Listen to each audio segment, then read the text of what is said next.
Hi. Why are you still up? She's still up? Huh? Everybody is. How are you, my man? Gymnastics хичээлдэг юм. She's trying wrestling? Одоо барилж байгаа гинэ. Yeah. Otko and another Mogi. To dog? Are they okay with No, dogs? yeah, we're okay. Yeah. Yeah. It's Daisy. Okay, that's Daisy. Ah. So yeah, Otko and another Mogi. another Mogi. Yeah. There cannot be two Mogis. Well, You know, wrestling is for everybody. That's why I love the sport. I've coached so many sports, and that's kind of the uniqueness with wrestling, is you don't have to be, everybody has a different quality, and there's so many things that can get you, quote unquote, the win in wrestling. And so that's kind of why I feel that's why I've adapted and went to wrestling out of all the sports. so you also coach team sports. Yeah, I coached soccer, coached football, coached baseball for years. That's actually, I went to college and played football and baseball in college. And so, yeah, baseball, softball, you know, a lot of team sports, volleyball, you know, I've coached a variety of things, but, you know, and wrestling's a team sport. I mean, we've got a big team and we make it a team. And when bad things happen or good things happen, we come together as a team and we celebrate those and we learn from those, positive and negative side of everything. And that's, you know, we pour into each other and try to make it as close to a family or, you know, a good memory. They're only in high school for 4 years. And so I get them for 4 years, and what can we do during those 4 years to make it a memorable, enjoyable experience for them? Something that they look back and treasure, you know, and yeah. So you're focused on the development of the person. Yeah, definitely. It's in our program, I mean, obviously reps, right, with the relationships, education, passion, servant leadership, but the relationship piece, I think that's where you stem. That's how you can become the best coach, is the better relationship you have with an athlete, the more that, because I don't coach wrestling, as we talked about before. Like, I don't coach wrestling, I coach wrestlers, I coach humans. And so, you know, when a coach realizes that it's not about them, it's about the athlete that they're working with. And you have to build that relationship to understand, what does that athlete want? What do they need? How do they feel? How do they see things? What's their perspective? Because it's their perspective, not yours, that really matters. Because, like, I don't get to wrestle for them, you know? And usually if I say something, it's too late. Yeah. Like, you know, they have to be able to see and feel and do those things. So, yeah. I see. Would it be fair to say a lot of coaches are coaching because, or maybe my observation is because they're doing it for themselves, to, you know, for the name, for the reputation. Sure, definitely. I think the ego, right? And Ryan Holiday's got that book, Ego's the Enemy, and I truly believe that. Like, you know, if you're going to be a successful coach, you need to get rid of the ego. It's not about you, it's about the athletes. It's about, you know, making them better at what they want and getting them their win. And so, yeah, a lot of coaches, they didn't get what they wanted as an athlete, and so then they get into coaching and they're trying to chase that same dream that they had as an athlete as a coach, right? And, you know, maybe that's not the best at times. Right. You know. All right, we're gonna go check out the wrestling room. Yes.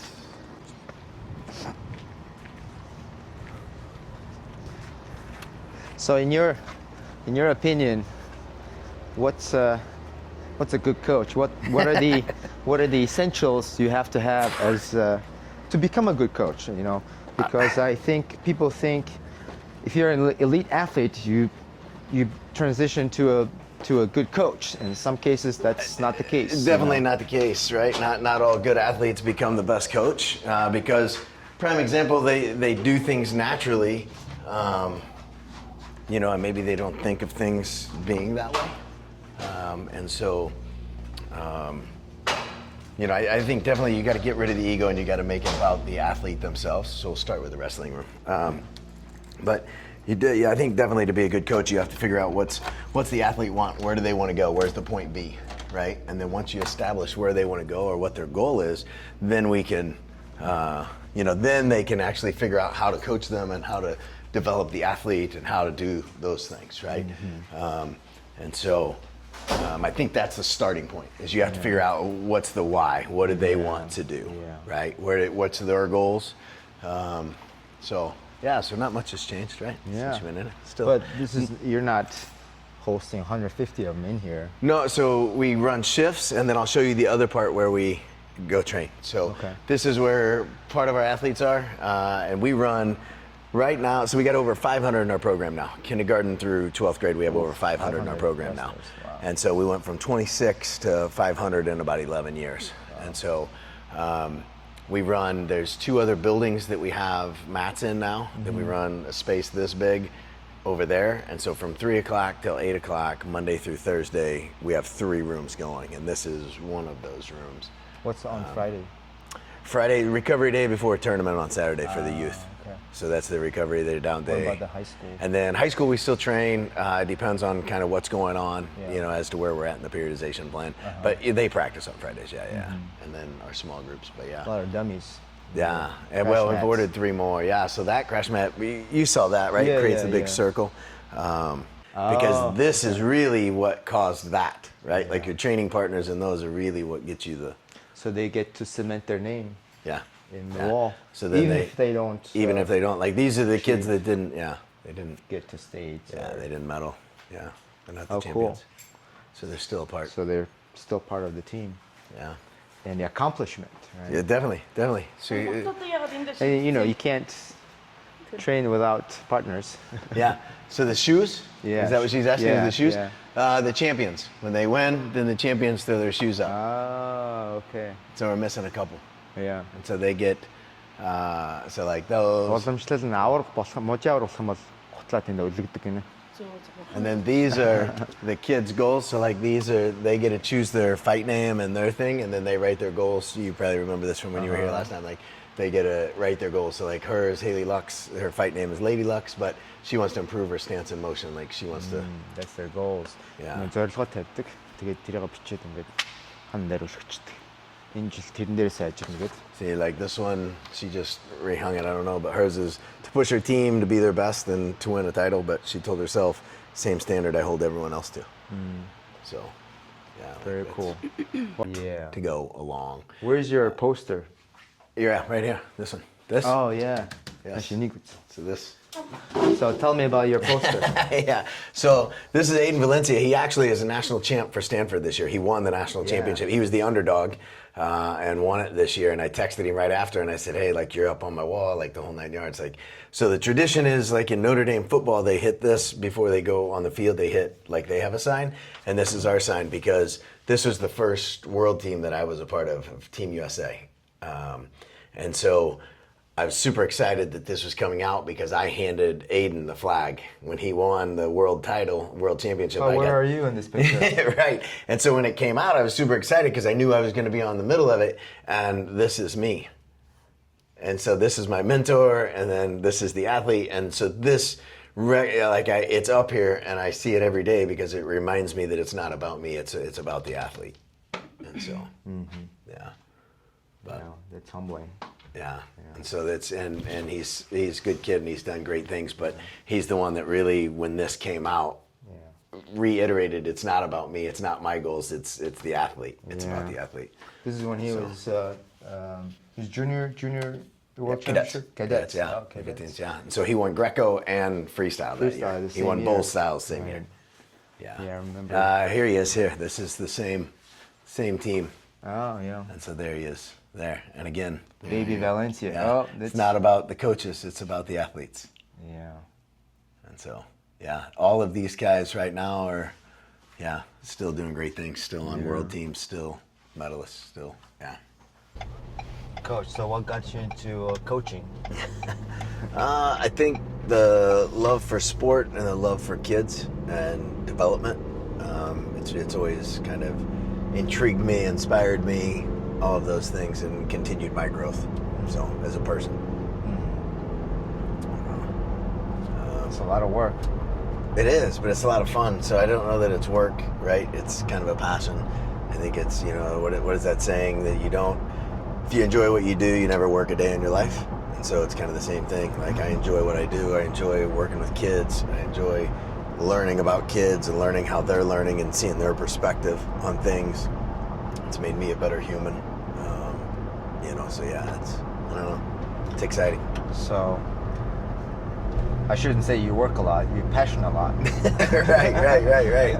Yeah, no, I think even when you retire, I think people usually pass away or things go when they have nothing to kind of live for, nothing to keep them going, and so I don't think that retirement can ever really be a thing. I don't think anybody ever really retires, and so I think there's always that passion, whether it shifts and it changes direction. Maybe they were a banker or a lawyer or something for their career, quote unquote, and then they retire and then they get involved with something else. And most of the time it's giving back or serving other people. And so I think that's where coaching comes in, because that's what coaching is, right? Like, you're serving others, it's not about you. So you're helping them get from A to B, and everybody has a different B, right? Like, everybody has a different quote unquote win. And so I think that's the beauty of a coach, and especially when you have a team like we have, where we have 150 athletes that come in every year, or over 100 every year that come in, and some of them just want to be a part of something bigger than them. Some of them just want to have more friends. Some of them just want to get healthier. Some of them, like everybody, some of them want to be a national champion. Some of them want to be an Olympic champion. Some of them want to be, just a local champion.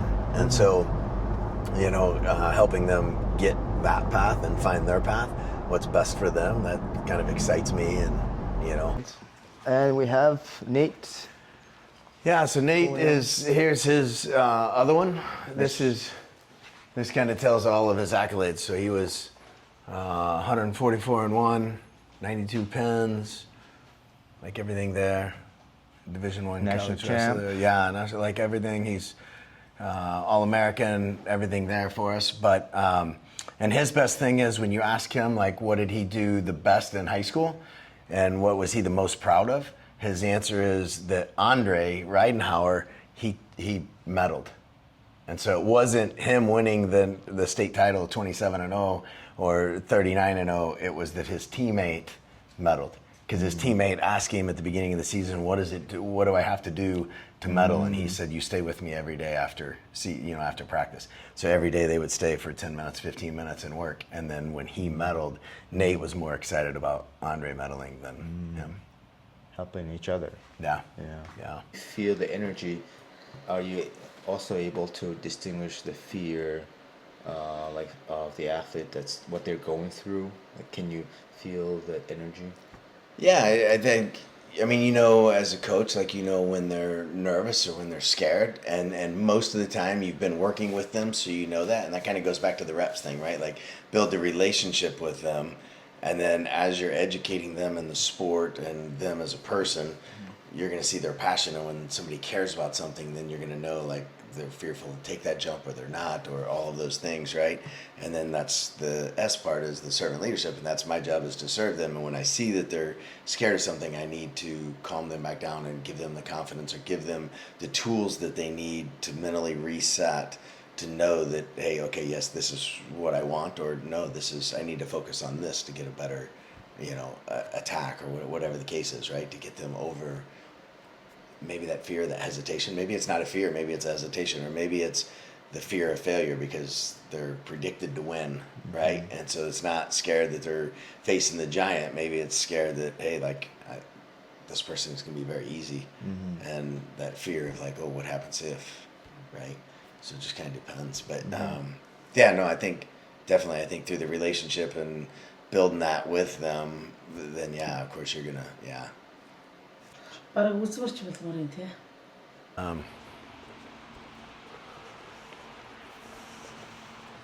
This is the temple. right. So this is if you want something bad enough, you'll find a way. If not, you'll find an excuse. And it's this kid. And so Sean was a kid that never missed a practice. He never missed. He came out his senior year, was his first year, and then he never missed anything. And then he picture day, same thing. Go back to picture day, and he's freaking out, and I couldn't figure out why. I was like, "Why are you freaking out, Sean? Like, you're gonna get in this picture." And he's like, "No, I can't." And there's like kind of a panic attack, and I calmed him down, and we hid him in a picture. So still to this day, every team picture that we have, even the one we talked about last night, like every team picture we have something hidden. We've got babies in there. We've got a dog in there. We've got wrestling mats. We've got something hidden every year since him because we had to hide him because he said his family would disown him if they knew he was wrestling. And they thought he was tutoring and they thought he was helping students. And he wasn't allowed to play sports because he was here just to study, not to do anything else. And so he couldn't known. Well, long story short, at the end of the year, he had not competed in anything. He still had not missed a practice. And so we told him he was going to go compete. So he went to a JV tournament. We got him in the JV tournament. They found ringworm on him, so he didn't pass skin checks. Oh, no. And so then I had to go down there and I had to talk to the officials. I had to set up a match, an exhibition match. Like, it was a big ordeal. He ends up getting to wrestle after the tournament was over. They kept him out. They kept a referee. The whole gym knew what was going on, that this is this only match this kid will ever have. And he ended up winning the match in overtime. And so then we're like, all right, we're going to make you wrestler of the week, right? And so gave him the belt, and he was freaking out again. And I'm like, why? And he's like, because it's going to go in the newspaper or social media. And he's like, my parents can't find out about this. And so we put a Lucadora mask on him.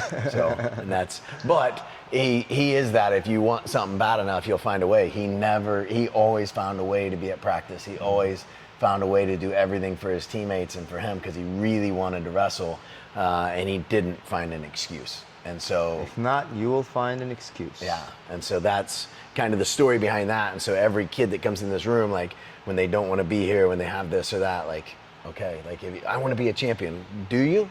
Because we know what it takes to be a champion, and not everybody wants to do what it takes to be the champion. And so, or how to be an athlete. Yes, or how to be an athlete, or how just to show up, be dependable, like life skills, right? How to be dependable, how to be honest.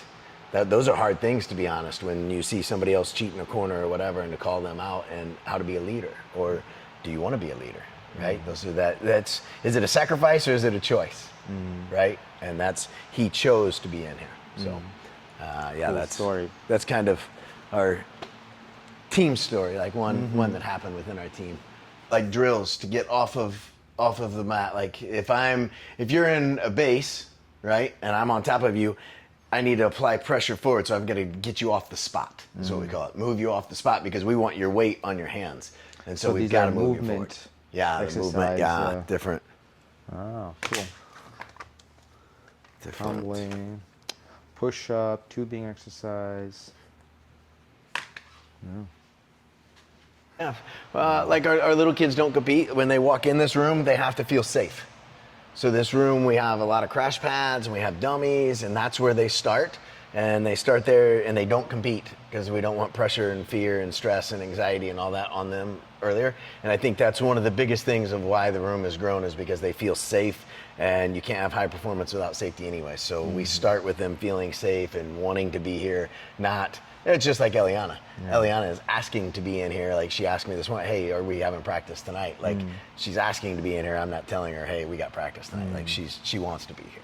So you can walk in, like, she walks into a room and she can kind of feel and sense a room and see where the level is, right? I'm sure, like, most people can when you pay attention to it, right? If you don't pay attention to it, the normal person walks in and they don't. As a coach, when I walk into a wrestling room or I walk into a practice, I can see the energy level, I can see the effort that they're putting out, I can see all those things, and I know as a coach, how do I guide that? Do I need to pick it up or do I need to slow it down? Where are we at in a periodization plan? All of those things. And I think that's, as a coach, that's part of our job too, right? Like, not just reading the athlete, what do they need, but what does the team need? Where are we at in our plan? So, from inside, not outside. Yes. I think the other thing is, like, all of our first aid, our emergency action plans, this is everything of what we're going to do. And so this year we had an athlete, I was telling you last night, we had an athlete have a heart attack in here. So we had 67 kids in this room. And we were having practice, and the kid showed up late. And so we started warming him up a little bit. And then he was like, I'm going to go get a drink. And he walked, and he came here, and we had our athletic trainer was here. Our athletic trainer was here doing hydration test, and he walked over there and collapsed. And when he collapsed, we had a girl tying her shoes, and he fell on the girl. And so then she got a hold of him, and then we dropped the shades.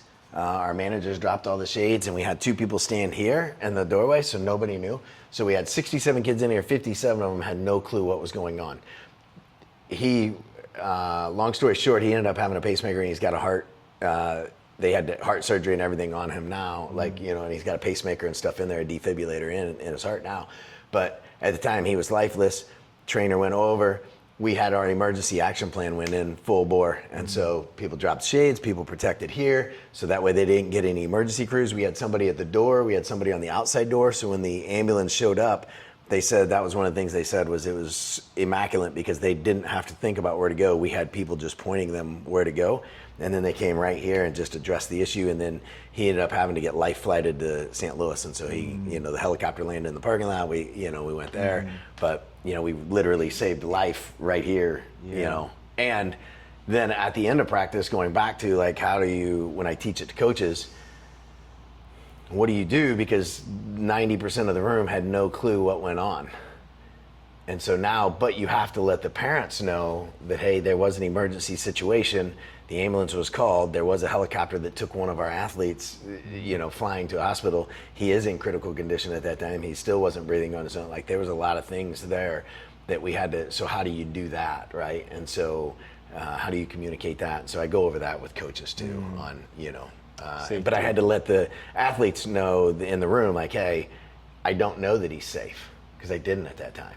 You know, but I know that we did everything we could and we followed. This is the importance of the emergency action plan. This is, and so they felt safe. And then, like I said, this was a couple weeks after a death in our room. And so we had to have a lot of circles of talk. And so we did a lot of circles of talk where we just came and sat in a circle and just talked.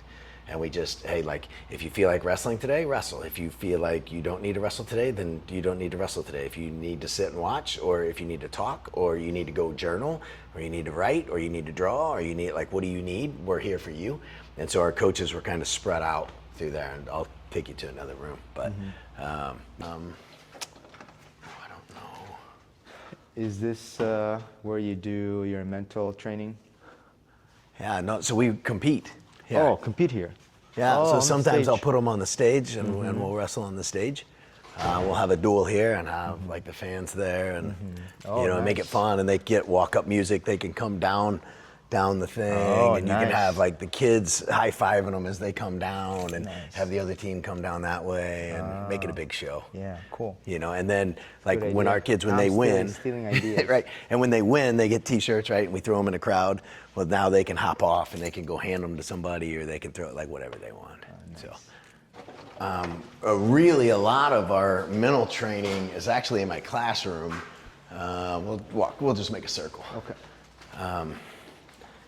But so we have one group that we do in my classroom that's right up there. It kind of depends on what level they're at. Yeah. Like, how important is mental training? well, you have to do it, right? Like, you have to do it. Like, I think you have to be mentally prepared for battle, right? You have to have a game plan. You have to have a strategic plan. You have to be comfortable with that. You have to be confident with that. And so we work on all of those things. Like, what's the athlete's goals? Well, okay, well, how are we going to get there? And so, but we do a lot of journaling, not just journaling, but just talking more, just talking through things and talking through matches. And if my right hand posts here, then what are you going to do? What are your options? If my left hand does this, if I change levels, what are you going to do? And then they can come up with their plan from there. So, you know, maybe I'm going to push here so that way I can pull here, so on and so forth. Yeah, they're cleaning the floor. Match so plans. sorry. Yeah, Work match on- plans. Yeah, and so that way it builds that confidence in them, right? And this is off the mat. Yes, this is all off the mat. Has nothing to do with on the mat. Yeah. Did Yeah, you no, get and we spend a ton of time mental. Like how much time percentage would you say? Well, if we say wrestling's 80% mental, then you got to practice 80%, right?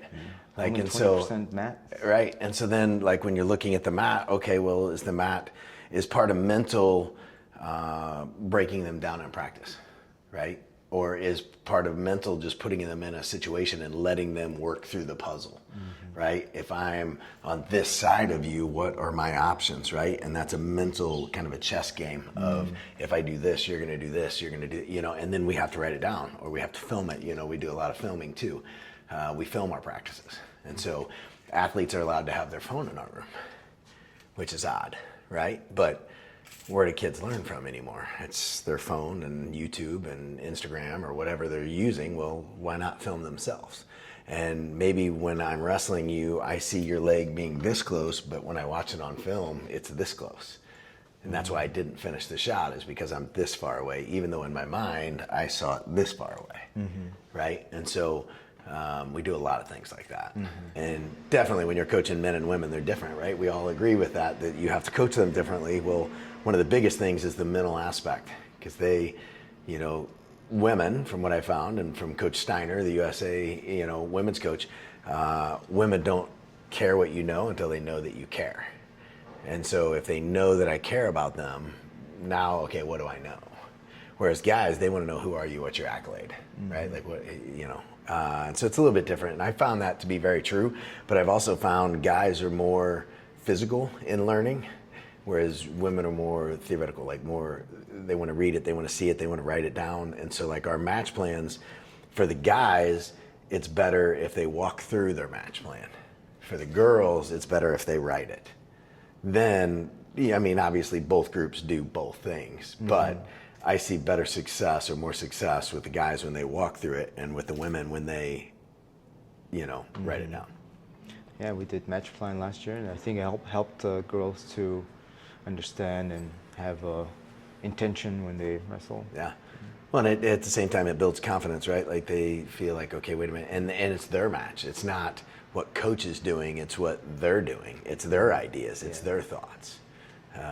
You know, which is big. Yeah. So I showed the match plan to one of the Mongolian national team members, female athlete, and she was competing in Turkey, and she used the match plan in that tournament, and she said that she felt very confident, like she felt calm. She, you know, it was a different. She said it was a different feeling.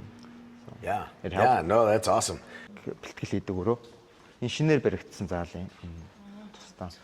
And so we always move like the top 5. That's kind of the top room, and this is kind of the secondary room. And so if the 5 people that are not working as hard in that room, they move into this room, and the people who are working the hardest in here go up at the end of the week. So it keeps them honest, and so they can't take off. Like they have to keep working. And so it's a system. Yeah, yeah, and it keeps them honest, right? Like it keeps them honest, and so. Oh, it's a piece by piece. You take it off. Yeah. Yeah. I don't know what Meramec's going to be like. I just know that they said it's open. So Yeah. Well, I think the river's going to be like murky, muddy. Now it's all flooded. Oh, you can see the fish. You can see. Yeah. There you go. Let me.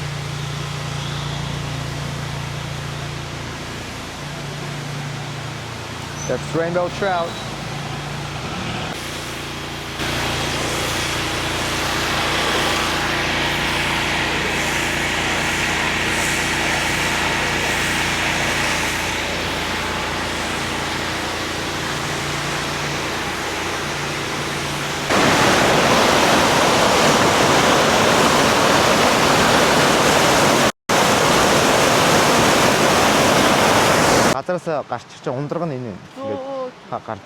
So this is Meramec Springs. It's where the head of the waters. Usually very clean and clear, but because of the flood, you can't see. You can't see the fish. A lot of trout here. It's a beautiful park. One of my favorite spots in Missouri, near Rolla. Oh, you can see the fish still. This is one of our natural. This is a natural landmark. Natural landmark.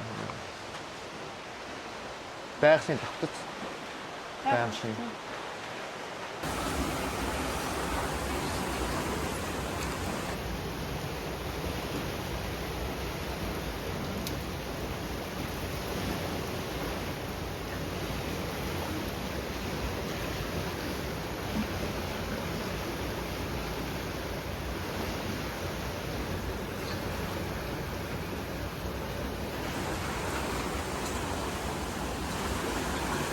It's amazing, just comes out of the ground. Yes.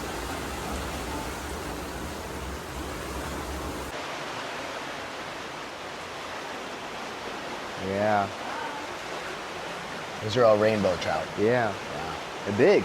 Yeah. They're huge. Yeah. Some of these guys are huge. Good size, couple pounds for sure. Good meat. Yes, very good meat. Water level came up all the way to our chest level. This much. Oh. Look at the. See the roots. You can see the roots of the tree where Yeah. it uprooted and fell.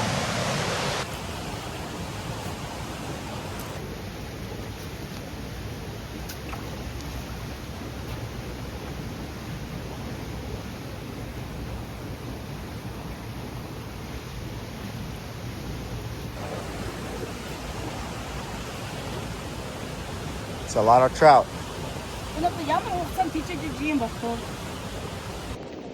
think it's a water moccasin or anything else. I don't know.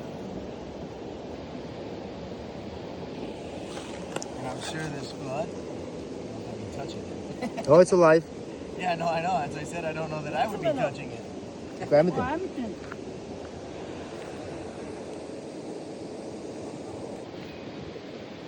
It's just a water snake or if it's a...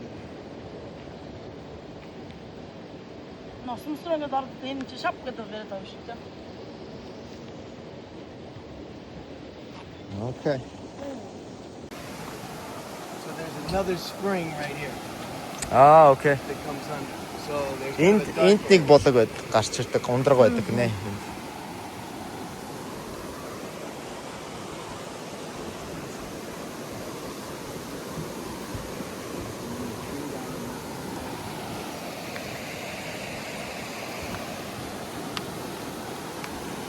Yeah.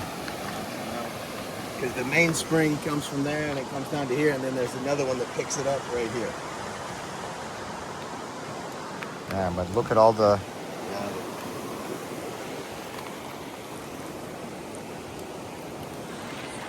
That's a lot of water. There you go. So that ends our stay in Arola, and with Coach Marty Hauck. He is the Coach of the Year 2023, my mentor coach. I learn a lot. I'm grateful to call him my mentor coach, and I hope you learn something if you're a coach or thinking about a coach, or if you become a coach. He's wealth of knowledge, and he's very busy. He's all over the world coaching coaches with the World Wrestling Federation, United World Wrestling, and we were lucky to catch him this summer at his home, because he's usually traveling to different countries, running camps and clinics for athletes and also coaches. So he works as a instructor for United World Wrestling, or the World Wrestling Federation, freestyle and Greco wrestling. He's always busy. He's always working with coaches all over the world and teaching and sharing his knowledge. And he's a great man. He's a great person. Very humble. So I get to learn a lot from one of the best that USA has to offer. So grateful. Thanks, Coach, for hosting us. We'll see you sometime in the future.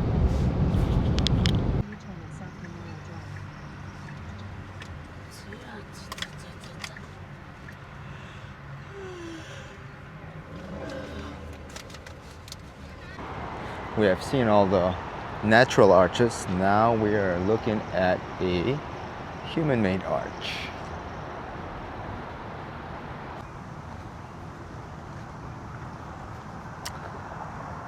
There we go. So we are at St. Louis Arch, and it says it is the tallest monument in the United States, and it was built to commemorate the westward expansion. It's called the Gateway to the West,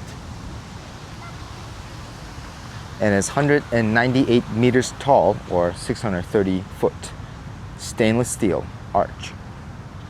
There you go, the human-made arch. and tallest monument. Don't forget to smash that like button and subscribe so that I can make more videos like this. And thanks for stopping by, and I'll see you soon.